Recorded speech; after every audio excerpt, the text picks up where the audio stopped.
c'est Rire et Chanson. Et la team du Rire avec François Martinez ce matin, mon cher François. Aujourd'hui, tu vas donc nous parler des Jeux Paralympiques. C'était une grande découverte pour toi, finalement. Ah ouais, grande découverte, parce que le sport à la base, c'est pas mon truc. C'est pas j'avoue, ça, oui. Alors, c'est vrai que quand tu entends ma voix suave et sexy derrière cette radio, tu peux douter. Mais c'est vrai que dès que tu regardes la vidéo, tu te dis ah ouais, non, il a pas du tout le corps de sa voix. Il fait pas de sport lui.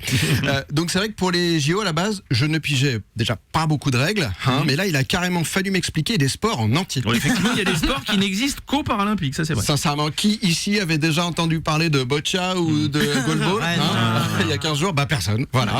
Alors pour ceux qui ne savent pas, la boccia c'est une forme de pétanque et le goalball c'est une variante du handball. C'est-à-dire que tu as un gars non-voyant qui balance une balle en direction d'une cage de 9 mètres dans laquelle tu as 3 adversaires. Aveugle aussi, sinon c'est le pot du jeu, qui se jette au sol pour essayer d'arrêter le ballon. D'accord. Alors j'avoue, c'est marrant à voir quand même. Bah si, on dirait du bowling géant, mais où les quilles tombent pour essayer de t'empêcher de faire un strike. Et apparemment, les règles sont adaptées, même extrêmement strictes. Et grave.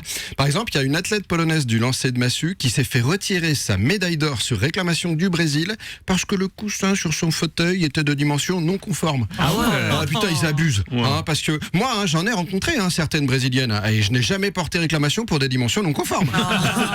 C'est ça l'esprit Coubertin. Oui, ça doit être ça, ouais. En tout cas, comme pour les oui, plutôt. En tout cas, comme pour les JO, on vit de grands moments de sport. Et vous avez vu la course de natation du Brésilien en 100 mètres d'eau. Et le gars, il a mis quasiment un demi-bassin d'écart à ses concurrents alors qu'il n'a ni bras ni jambes. Moi, je me dis, c'est un peu une forme de revanche pour tous les mannequins de piscine qu'on a laissé couler, qu'on n'a jamais sauvés pendant les cours de PS. D'ailleurs, c'est même surprenant qu'il ait participé contre des nageurs qui avaient leurs bras et leurs jambes. Ouais, alors c'est vrai que c'est la question que se pose tout le monde. Et la réponse est simple. Chaque handicap est classifié. Une lettre pour le sport et des chiffres pour le degré du handicap. Ouais. Plus le chiffre est bas, plus le handicap est important. Okay. Exemple pour le Brésilien, pour ceux qui n'ont pas compris. Il est en catégorie S2. Le S, c'est pour swimming. Et 2 sur 10, c'est pour le handicap. D'accord. Alors, ensuite, les gens qui ont cette même notation ont le droit de concourir entre eux.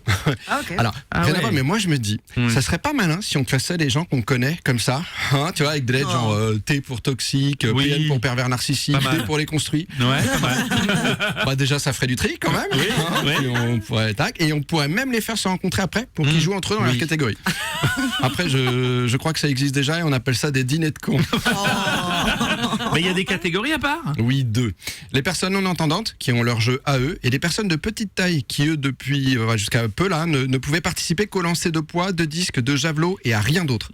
Alors, moi, sincèrement, je trouve qu'associer les gens atteints de nanisme uniquement au lancer, c'est un peu réducteur.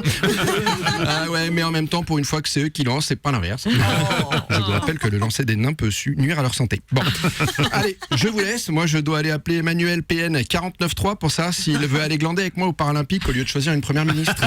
Merci. La team du Rire, c'est François Martinez ce matin. La team du Rire. Tous les